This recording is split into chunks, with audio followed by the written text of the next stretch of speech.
All right, if you're over 45, you probably know this story all too well. That new ache in your knee, or maybe it's that nagging pain in your hip that just won't go away. It's so frustrating, right? And it leads to this huge question that sends millions of us to the doctor, all asking pretty much the same thing. And that question is an MRI the answer? Is it the magic bullet that's going to pinpoint the problem and tell us how to fix it? I mean, it seems like the most logical next step, right? It's high-tech, it's supposed to give you a clear picture. But is it always the right move? That's what we're going to dig into. Well, to get a real solid answer to that question, a team of scientists decided to just cut through all the noise.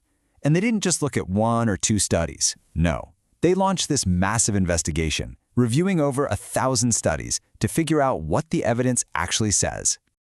So let's get into the investigation itself and how they sifted through all that evidence. Now, you got to understand, this wasn't about just cherry-picking a few studies that fit a certain narrative. Nope. This was like a proper scientific detective story, a really rigorous process. And to do that, they used what's called a systematic review. So what is that? Well, you can think of it as the gold standard of research. It's this incredibly powerful method where you gather all the high-quality research on one single topic to find the most reliable, trustworthy answer possible. It's basically designed to be the final word. And when I say they gathered all the research, I am not kidding. They started with a pool of 1,125 potential studies. Just think about that number. That is a huge amount of data to start with. So how do you get from over 1,000 studies down to a real answer? Well, here's how they did it. They started with that big number, 1,125. Then they started filtering. They removed duplicates, got rid of studies that weren't quite on topic, and they kept narrowing it down until they were left with just the final 31 strongest, most relevant studies. That is how you find the real signal in all that noise. All right, so now for the good stuff. What did this mountain of evidence actually reveal? Let's dive into clue number 1, the knee. What does the research really say about what's going on when you get an MRI for knee pain after 45? And this right here is the absolute core of the MRI dilemma. An MRI is an amazing piece of technology, right? It sees pretty much everything inside your knee. But here's the catch. Not everything it finds is actually the source of your pain. I love this analogy. It's like a detective finding a ton of fingerprints at a crime scene. Yeah, they're all there, but they don't all belong to the culprit. So the real key is figuring out which of those clues actually matter. And the research gives us a pretty clear roadmap. On one hand, you have findings that have a strong link to pain. Things like bone marrow lesions, you can think of those as bruises on the bone itself, or inflammation. But then, on the other hand, you have findings with a surprisingly weak link to pain, especially if osteoarthritis is in the picture. And the big one here, meniscal tear. And check this out. This quote from one of the key studies just nails this point home. Get ready for this.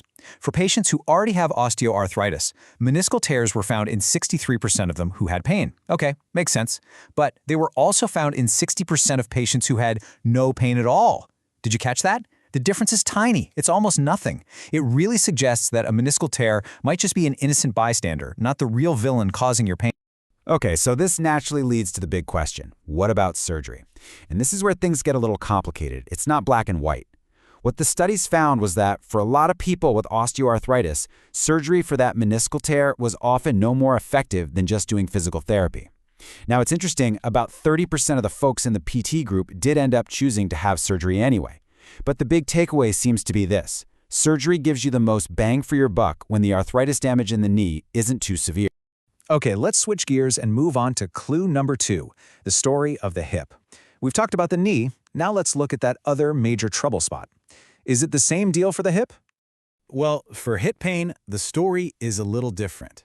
An MRI can be super helpful for spotting specific issues like labral tears. That's a tear in the cartilage that lines your hip socket, and it can help guide a less invasive surgery to fix it. Sounds great, right?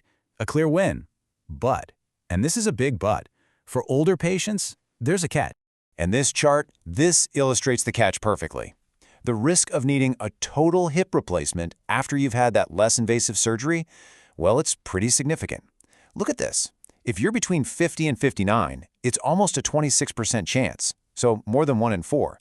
And if you're in your 60s, that number jumps to 35%. That's more than a 1 in 3 chance. That's definitely something you need to think about.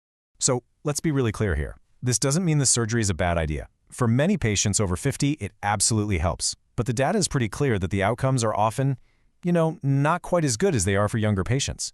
It might not be as much of a long-term fix. It's a trade-off, and it's a conversation you have to have. Okay, so we've looked at the evidence for the knee. We've looked at the story of the hip. We've sifted through the clues from this massive investigation. So what does it all mean for you? What is the final verdict here? Well, it really all boils down to this single sentence from the researchers. This is the big one. Osteoarthritis, not age, may play the greatest role in determining the utility of MRI. So, what does that mean in plain English? It means it's not about your age.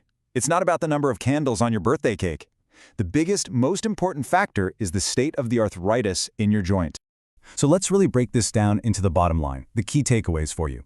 First, an MRI's real power is in finding those specific pain biomarkers, things like bone lesions or swelling. Second, a meniscal tear on an MRI might be a total red herring, a distraction, especially if you have significant arthritis. Third, for hip pain, yeah, an MRI can help guide treatment, but you've got to have that conversation about the higher risk of needing a replacement down the road.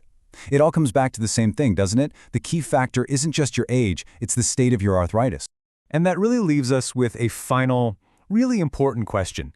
The next time you're talking to your doctor about that aching knee or hip, is the most important thing to talk about your age? Or is it your arthritis?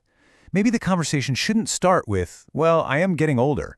Maybe it should start with, okay, doc, how much arthritis is actually in there, and what does that really mean for my treatment options? That's a shift in perspective that could literally change everything.